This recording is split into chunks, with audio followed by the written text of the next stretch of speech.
ఈయన పేరు నరేంద్ర. ఏం మాట్లాడుతున్నాడో మనకెవరికి తెలీదు. ఆయనకి ఏమైనా తెలిసేమో చూద్దాం. నాకు ఒక ఐడియా వచ్చింది, చెప్పమంటారా? మీరందరూ చంద్రబాబు నాయుడు గారిని ఏమంటున్నారు? సిబిఎన్ అంటున్నారు. మరి సిబిఎన్ మీరు జామారే అని తెలుగులో వాడారు. నేను చంద్రబాబు నాయుడు గారి పేరుని తెలుగులో మాట్లాడతాను.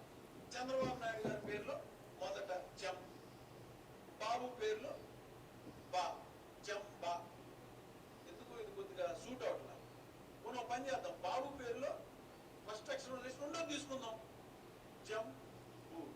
ఇది బాగుంది. పట్టాభి గారు ఇక్కడి నుంచి మనం పని చేద్దాం. చంద్రబాబు గారిని జంబు, మన ముఖ్యమంత్రి జం. నీ పేరేందయ్యా? నరేంద్ర.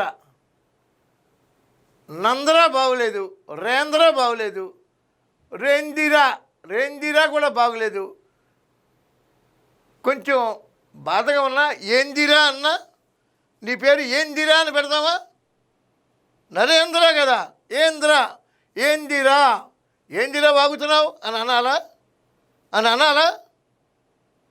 3 సార్లు ముఖ్యమంత్రి చేసి 10 సంవత్సరాలు ప్రతిపక్షంలో ఉండి హైదరాబాద్ని సైబరాబాద్ నిర్మాత అయ్యి ఇవాళ అమరావతిని నిర్మిస్తున్నటువంటి మహనీయుడు గురించి చెంబు ఏందా మాట్లాడేది? విజ్ఞత లేదా? సంస్కారం లేదా? చదువు ఉందా?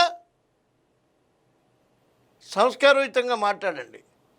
ప్రభుత్వం చేసేటువంటి తప్పు ఏదైనా ఉంటే విమర్శించండి. ప్రభుత్వానికి సూచనలు ఉంటే చేయండి. ఇలా పిలుస్తా అలా పిలుస్తా. నిన్ను ఏందిరా అనే పేరు ఇవాళ ఖాయం చేసాం. ఏందిరా, నరేంద్రలో ఏందిరా. ఇది సూపర్గా ఉంది పేరు.